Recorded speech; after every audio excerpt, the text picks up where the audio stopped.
ساعتی در خود نگر تا کیستی، از کجایی و چه جایی چیستی. آینه ها موجودات عجیبی هستند. آینه های کامل، آینه های شکسته، انگار هر کدوم رنگی از آدمی زاد رو بهش نشون میدن. این 3 قاب رو 3 فرصت دیدم که طور دیگه‌ای به آینه و طراحیش فکر کنم. قاب هایی که از انگلیس و آمریکا اومده بودند و حالا تو کارگاه من تو ایران تو شهر بابل جا خوش کردن. 3 زن اونها رو به من سفارش دادن. 3 زنی که میخواستن فرصتی به خودشون بدن برای تماشای خودشون از دریچه‌ای تازه، از دریچه آینه های بزرگ، از دریچه آینه های کوچیک، از درون چشم علنگوهای زنان کولی، از پس انعکاس نور و رنگ.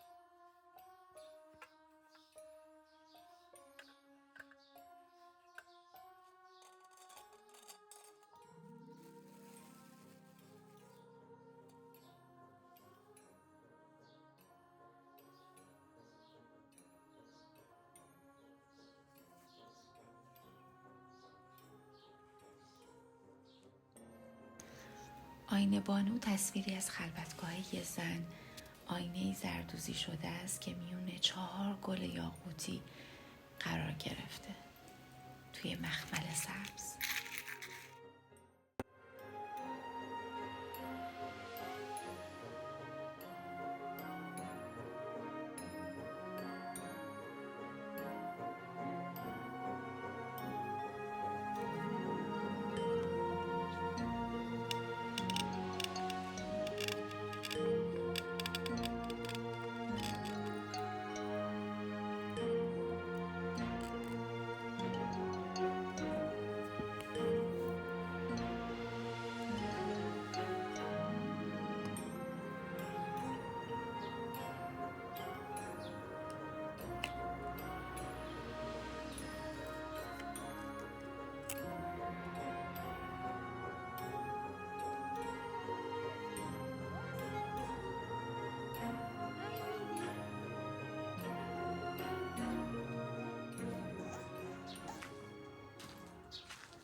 آینه بعدی به نام طلوعی که روزهای زیادی رو اون زن باهاش آغاز کرده و براش امید، روشنی و شروع رو برمقام میاره. از 2 بخش تشکیل شده. یه بخش آینه کامل که از دیدن خودش کیف کنه و دیگری آینه های شکسته که از بینش قرار خورشید طلوع کنه.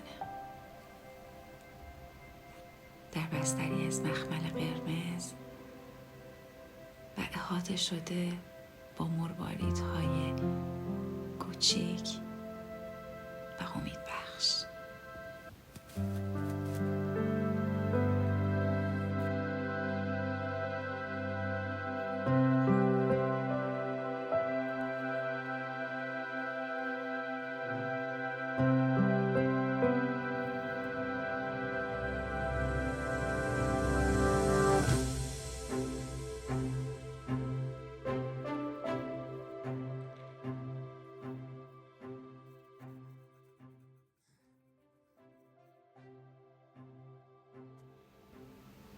میون رزهایی که روی قاب بود چند تا نرگس کشیدم که به یادش بیاره خودش رو دوست داشته باشه.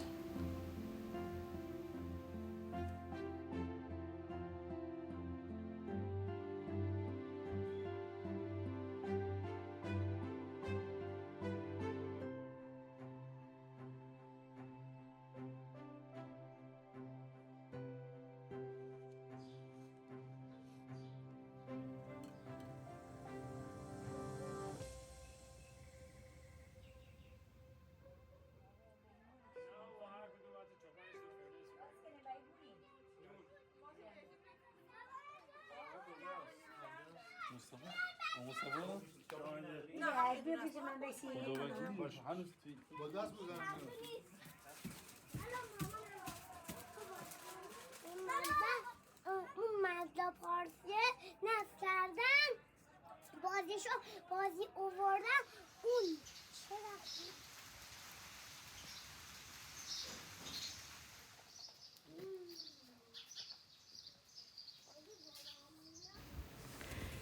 آینه سوم زنبق برای کسیه که دستهای سبزی داره و باقی خورم. آینه دایره رو گذاشتم وسط یه باغ پر از شیشه و زمرد و زیور.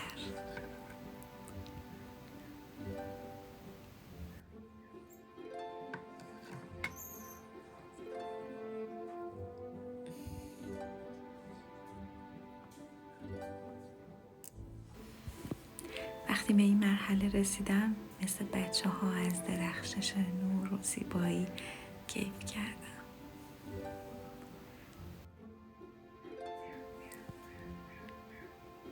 طرف دیگه ای قاب رو یه شاخ زنبق کشیدم و آینه هایی اون رو با کمال میل در آغوش خودشون پذیرفتند.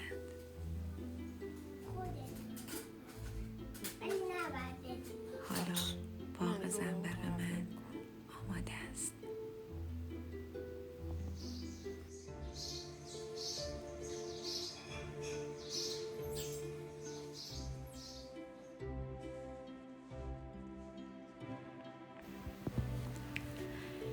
همه این مراحل برای نونوار کردن این 3 تا قاب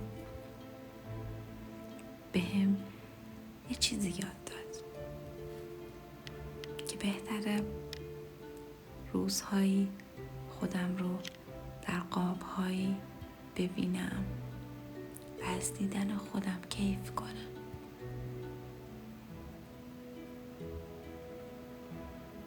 از دیدن خودتون کیف کنید.